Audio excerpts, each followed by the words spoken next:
Part 1.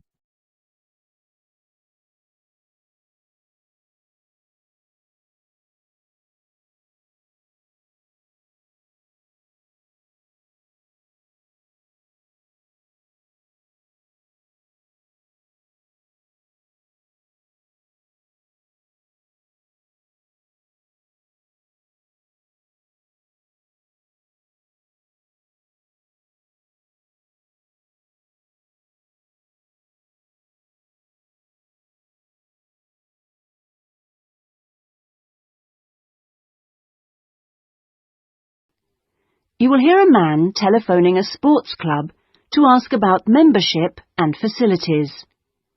First, you have some time to look at questions 1 to 4.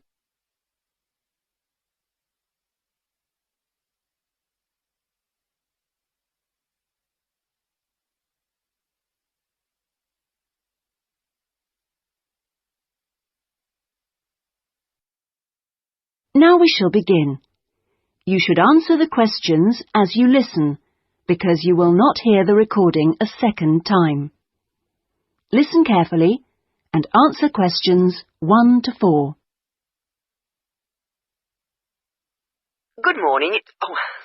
Sorry, it's gone 12. I'll start again. Good afternoon, Kingswell Sports Club. How can I help you? Oh, good afternoon. I was wondering if you could give me some information about membership and facilities. Of course. What would you like to know? Do you have tennis courts, for example? No, I'm afraid we don't. We're primarily a golf club. What about football? I heard you had a team. No, I'm sorry. Perhaps you're thinking about Fresham Sports Centre. Oh, right. I know it. I played badminton there. Have you? They've got a lot of facilities we don't have, and vice versa. We do have a Keep Fit studio, which is very popular with members, and then as well as that, there's swimming, of course. That's good. I like to swim every day. We have a range of classes, too. Do you have judo classes? I'm keen to learn. Well, at the moment, we offer kickboxing. We're planning to add judo and stretch classes soon. We're currently running a range of yoga classes, too. What about relaxing after exercise? I assume you have a restaurant or something? At the moment, we've got a salad bar, which is very popular. We'll also have a fully licensed restaurant by the end of the year. Sounds good. Before you hear the rest of the conversation, you have some time to look at questions 5 to 10.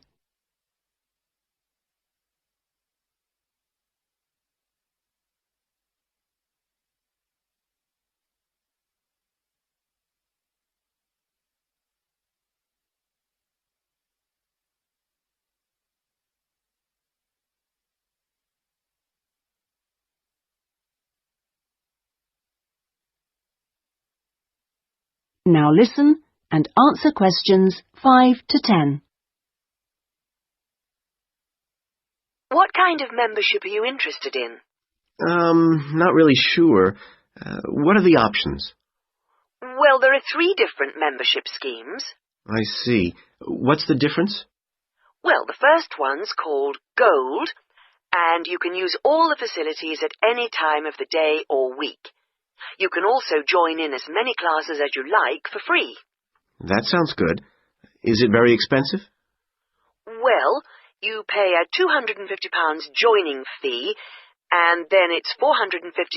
Oh, no, I'm sorry. It's just gone up by £50. Sorry about that. It's now £500 for the annual subscription fee. Right, got that. And what's the next type? Well, that's silver. It's the same as gold, except you have to pay a small fee of £1 per lesson for any you do, and you can only use the centre at certain times. I see. So when exactly? You can only use the facilities between 10 a.m. and 4:30 p.m. So I couldn't use the pool at 8 in the morning or evening then? That's right. Okay, and the price for that? Is the joining fee the same as for gold?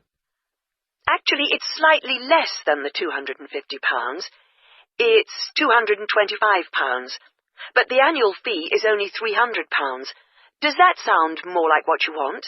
Well, it's still rather more expensive than I thought. I'm a student here in England, and I'm only here for 6 months.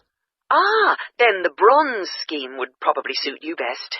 How is that different? Well, some of the facilities have restricted use. And do I have to pay for classes? Yes, it's £3 for each class you join. I see. And what are the hours then? Between 10:30 and 3:30 weekdays only, and you pay a £50 joining fee. The annual fee is £180. It works out at £15 a month, so that would be quite a lot cheaper. Oh, that should be all right. I could come in my free periods. What do I have to do if I want to join? Well, we book you in for an assessment with an instructor who will show you how to use all the equipment. If you want to organise a trial session and look around the centre, you'll need to speak to David Kinchley. Could you spell that, please? Yes, David, KynchleY.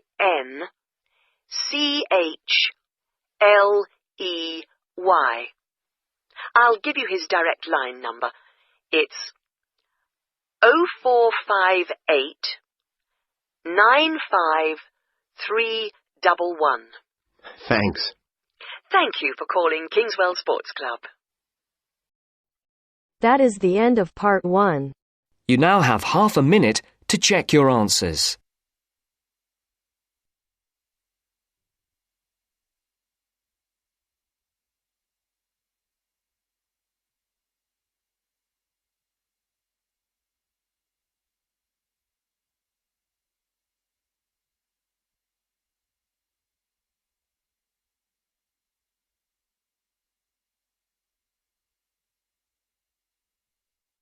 Now turns to part 2.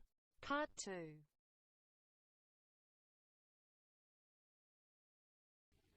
You will hear a local radio broadcast about the Rivendell City Theatre. First, you have some time to look at questions 11 to 16.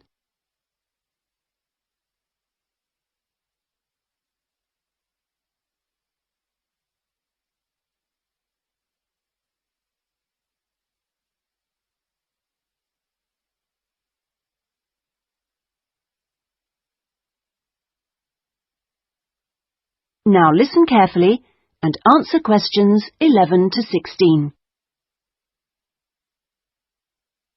And here on Radio Rivendell, we have Lynn Rawley, the Public Relations Officer of our own Rivendell City Theatre. Hello, Lynn. Hello.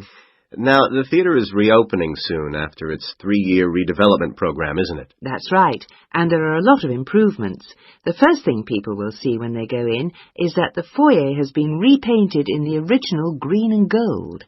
Then the box office has been reoriented with its own access from the side of the building instead of through the foyer, which means it can be open longer hours and has more space too.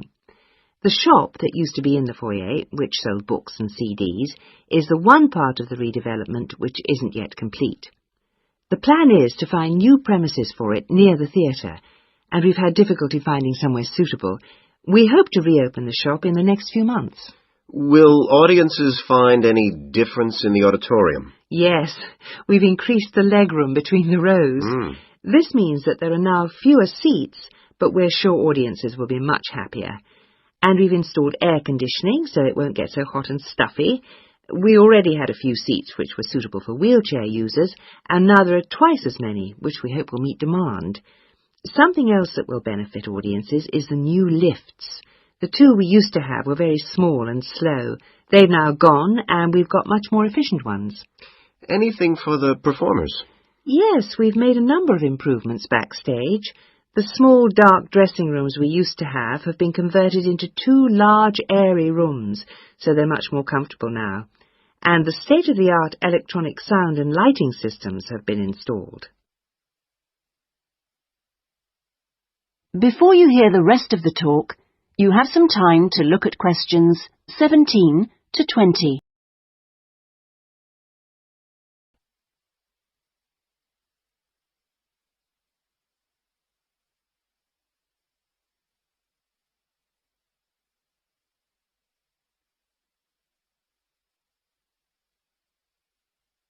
Now listen and answer questions 17 to 20.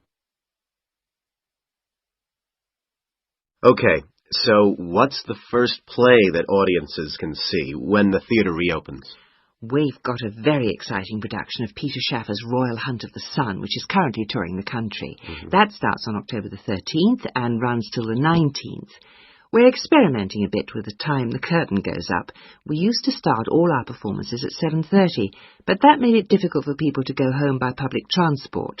So instead, we're beginning at 7, because at 9:45, when it finishes, there are still buses running. Tickets are already selling fast. The Friday and Saturday performances sold out almost immediately, and in fact now there are only tickets for Monday and Thursday. How much are they? We've introduced a simpler price structure. Ticket prices used to range from £6 to £30, but now they're all £18. They're available from the box office, in person, by phone, fax or post, or online. Okay, Lynn, now if you'd like to give the contact details for the theatre so that our listeners...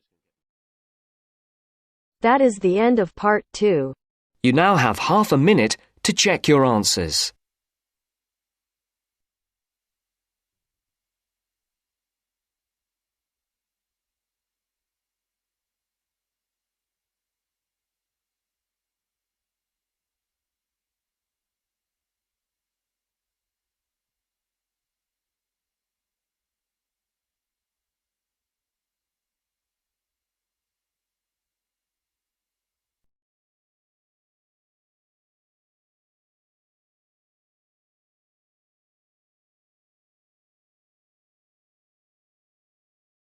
Now turns to part 3.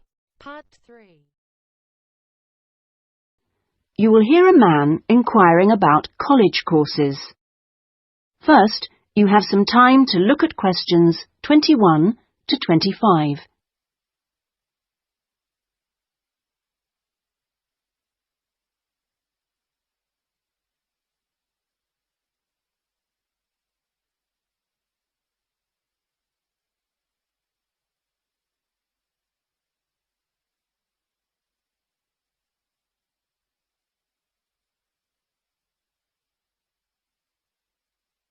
Now listen carefully and answer questions 21 to 25. Hi, can I help you? I was told to come here because I'd like to talk to someone about taking a management course. Right, I'm one of the tutors, so I should be able to help you. Oh, good. My name's Brian Ardley. I've decided to enrol on a part-time management course. A friend of mine took one last year and recommended it to me. Right. Is there anything I should do before the course, like reading or anything? We prefer to integrate reading with the course, so we don't give out a reading list in advance.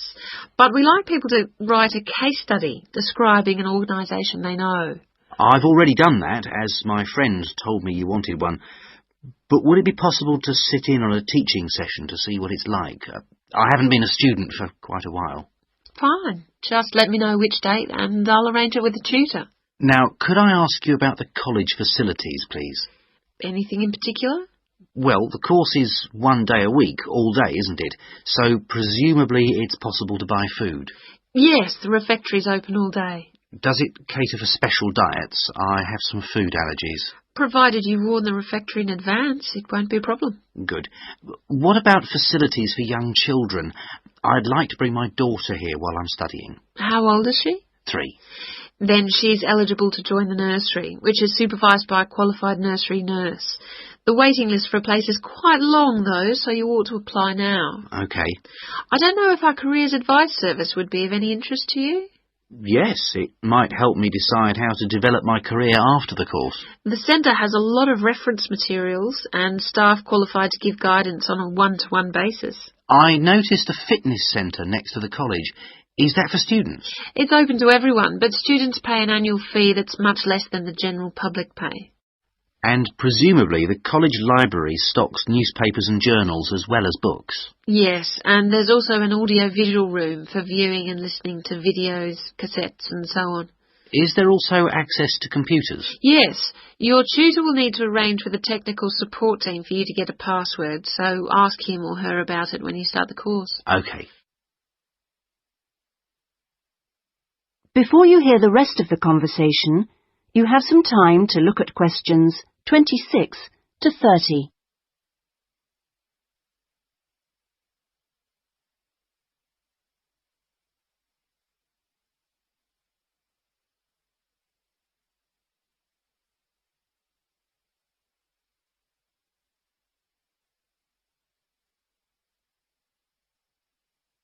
Now listen and answer questions 26 to 30.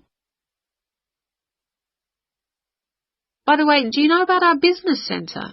No, what's that? It's a training resource, a collection of materials for people to study on their own or use in their own organisations. Uh-huh. You mean books and videos? Yes, and manuals for self-study, plus a lot of computer-based materials so people can work through them at their own speed and repeat anything they aren't sure about. And you can hire laptops to use in your own home or workplace, as well as printers that you can take away. Does it have anything that I could use to improve my study skills? I don't have much idea about report writing, and I'm sure I'll need it on the course. Oh, yes, there's plenty of useful material. Just ask one of the staff. Does the centre cover all the main areas of business? Yes, topics like finance and, of course, marketing, that's a popular one. Local managers seem to queue up to borrow the videos. So it isn't just for students then? No, it's for members only, but anyone can join. How much does it cost? £100 a year for a company and £50 for an individual, with no discount for students, I'm afraid. Well, that's very helpful. Well, I think that's all. I'd better go home and fill in the enrolment form. Thanks for all your help. You're welcome. Goodbye. Goodbye.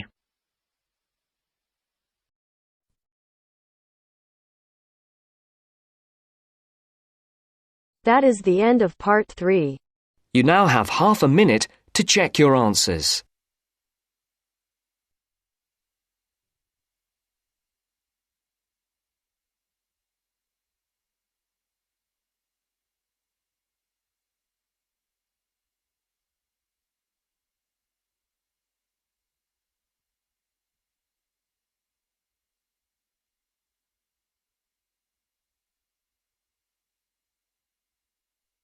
Now turns to part 4. Part 4.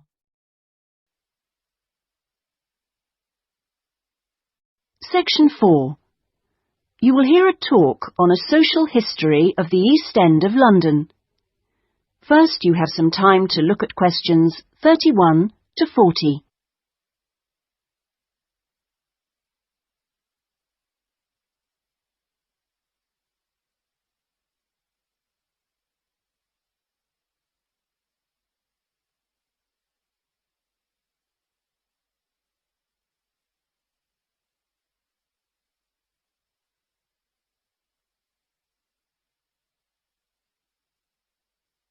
Now listen carefully and answer questions 31 to 40.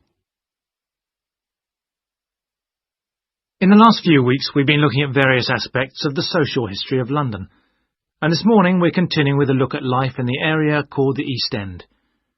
I'll start with a brief history of the district and then focus on life in the first half of the 20th century.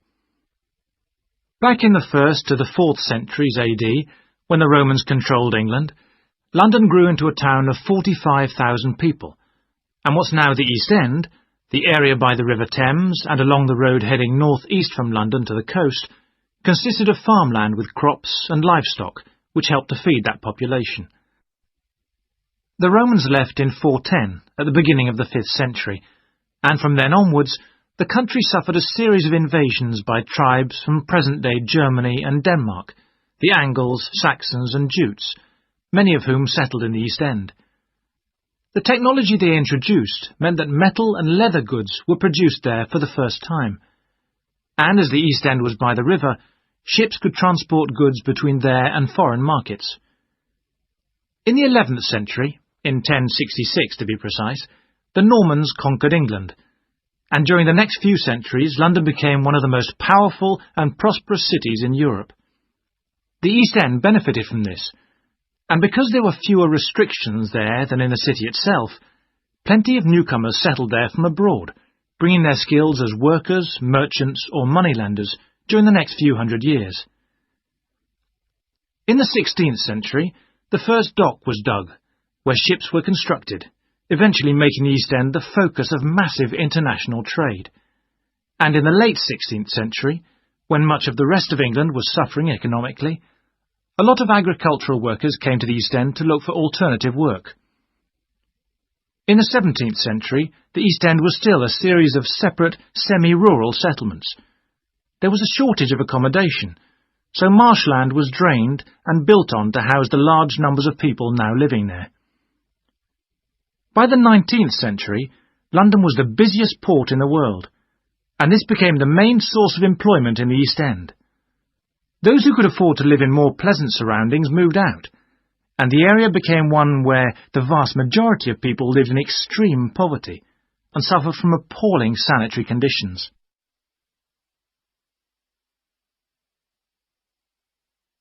That brief outline takes us to the beginning of the 20th century, and now we'll turn to housing.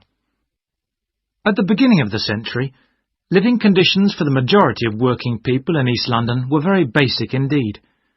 Houses were crowded closely together, and usually very badly built, because there was no regulation.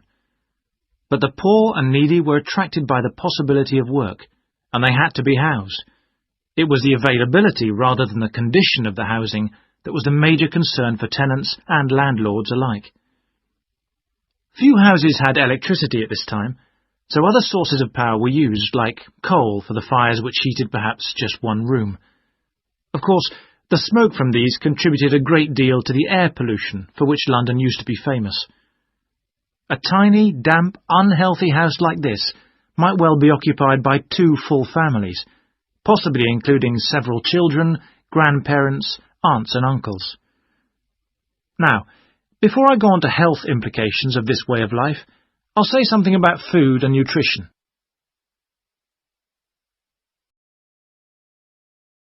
That is the end of part 4. You now have half a minute to check your answers.